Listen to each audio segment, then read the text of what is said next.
Hello, Dr. Brad Hulsebus here, and welcome to another edition of Ask the Chiropractor. Ask the Chiropractor is my little podcast that I do when someone has a question about chiropractic or chiropractic care. I try to answer. I'm a chiropractor here in Rockford, Illinois. I'm a proud graduate of Palmer College of Chiropractic, and I'm happy to be the team chiropractor of the Rockford Ice Hogs. Let's dive into it.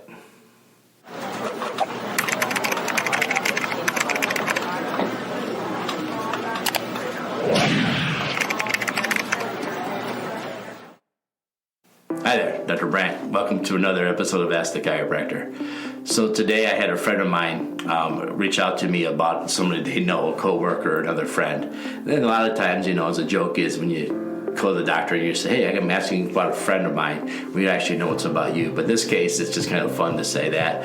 This actually was somebody that he knew. And this person had a question about vertigo. And this person knew that my friend knew me, so they asked my friend to ask me. And that's awesome because they didn't ask a medical doctor, they didn't ask a physical therapist, they didn't ask somebody else. They asked a chiropractor. And that's great because if you want to know the truth about chiropractic, that's why we have this podcast. So the question, can chiropractic help vertigo?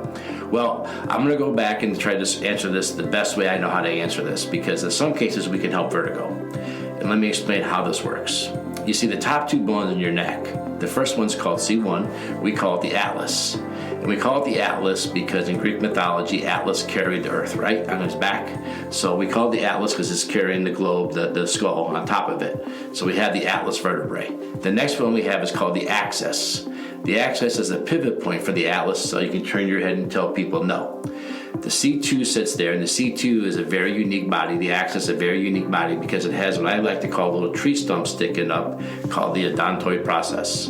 And what this does is actually a pivot point where people can turn their head around there. So the C1 is a giant ring, and the C2 is a little pivot point where it attaches to it, allows you to turn. Now, those of you who are old enough to remember Christopher Reeve broke that tree trunk into a spinal cord, and that's how he ended up paralyzed.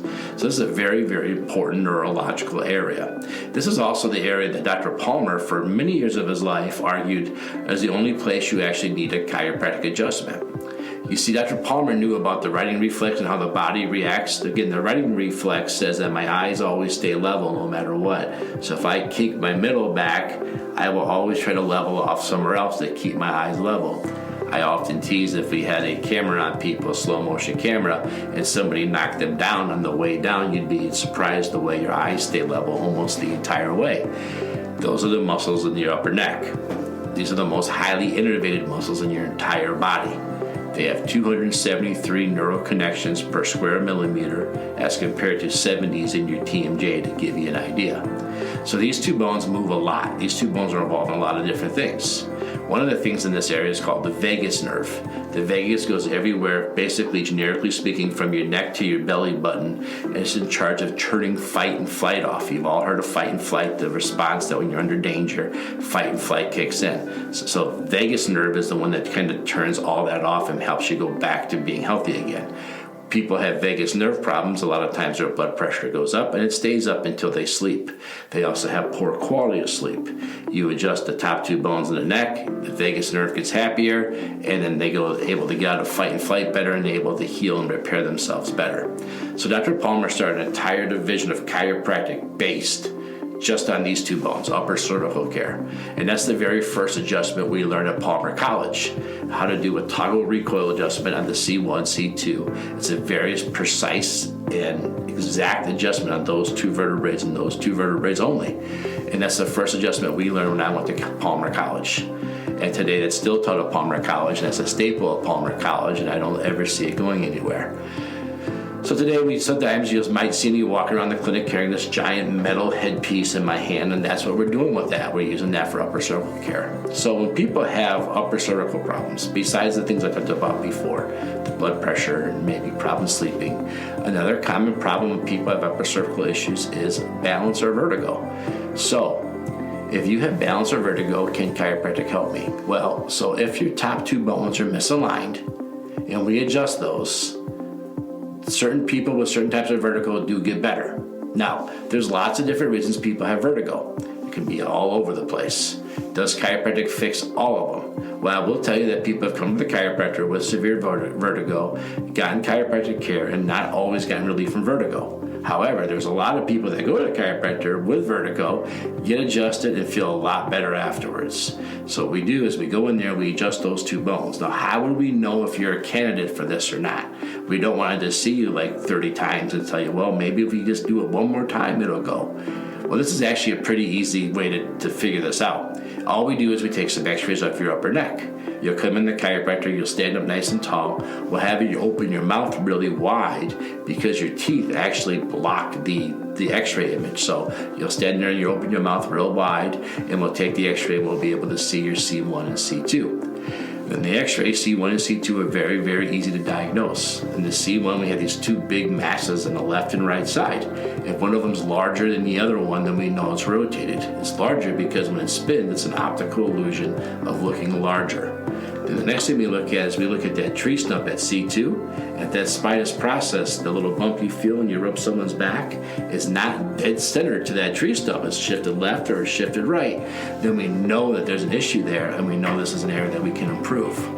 So we will start to adjust these two areas and try to see if we can improve it. Now, there's all different theories and explanations on the different ways chiropractic can affect different types of vertigo.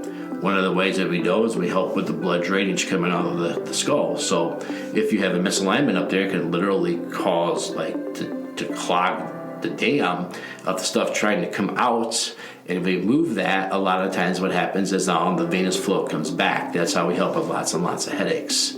I have a friend in Jacksonville, Florida, with a motion MRI machine. So he's actually doing this type of upper cervical care under a motion MRI machine so we can actually literally watch what happens with the adjustment.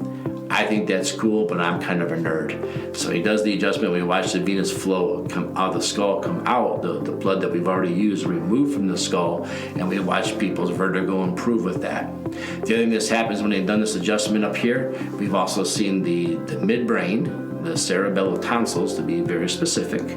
When you get adjusted to this, they just pop back into the skull if you're involved in the whiplash, and the vertigo came afterwards.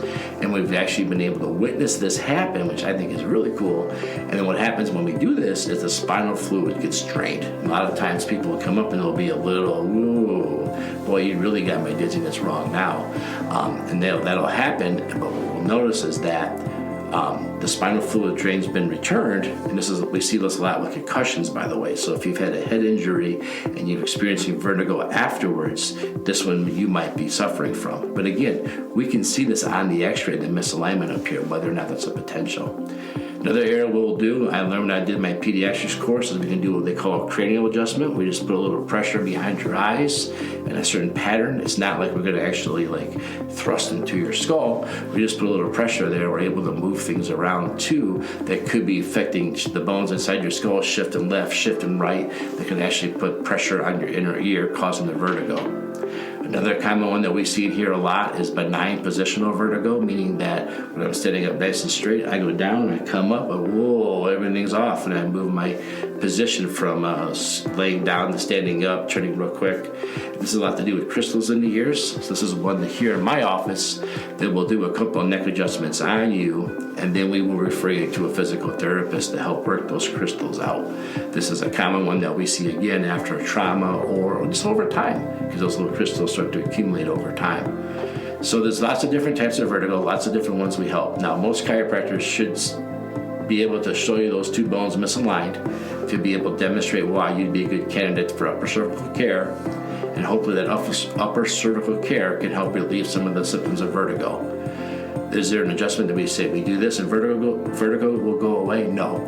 There's an adjustment when we work on the upper two bones of your neck, the C1, C2, to help alleviate the pressure there to hopefully get rid of the vertigo. But again, there are lots and lots and lots of reasons people get vertigo. If you're going to a chiropractor and you've already done, let's say, 10, 12 adjustments, and you're not experiencing any difference, that's a conversation to have with your chiropractor, because there is a chance that your vertigo is coming from something else. maybe inner ear damage, maybe something neurological inside your skull, and further imaging or testing is required. And I know I can speak of Illinois. In Illinois, I'm a primary healthcare physician, and a lot of times we can order more advanced studies and images to see what's going on. The other thing here in my town, after January, I believe we only have one ear, nose, throat doctor. So I'm expecting to see a lot more people dealing with this come into my office, just for the simple fact that we're lacking options of other places to go at this point. So, can chiropractic help with vertigo? We're going to take a look at your C1, C2, and see if we can make a change. We may or may not do a cranial adjustment, and we may or may not find other symptoms that go with this. So lots of people have gone to the chiropractor, gotten their upper cervicals adjusted, their C1, C2, and gotten relief from vertigo. Not 100%, because again, there are lots of reasons people get vertigo, but a lot of people have found success. So if you've been struggling with vertigo and you've tried a bunch of different ear, nose, throat doctors, and you're not getting any success, maybe it's time to go ask the chiropractor. Again, if I was going in, I'd have that x-ray taken first. If a chiropractor is going to see me without that x-ray, I really don't know if I have a problem up there or not. I really don't know if this is the issue or not. So this is one of those cases where I pretty much want that x-ray taken. And again, have your chiropractor take that x-ray, because there's certain angles that we want that the other doctors don't understand how we do things, and they might not get the right imaging and have to end up redoing it anyways. No different than when I x-rayed my shoulder here, went to the orthopedic doctor, he took all new x-rays anyways, because he knew what he wanted versus what I took, the standard x-rays. So make sure you check with your chiropractor first. All right, that's all I have for today. So if you have any more questions or comments, or if you have a question that you'd like to hear me answer, just go to rockforddc.com, rockford.dc.com, and you can leave me a message there. Also, when you go there, if you look under my blog section, you can see over 2 years worth of these videos I have done. Maybe it's a topic I haven't hit on and you don't want to wait for me to answer you. You might find out I've already answered this for somebody else. Thanks, everybody.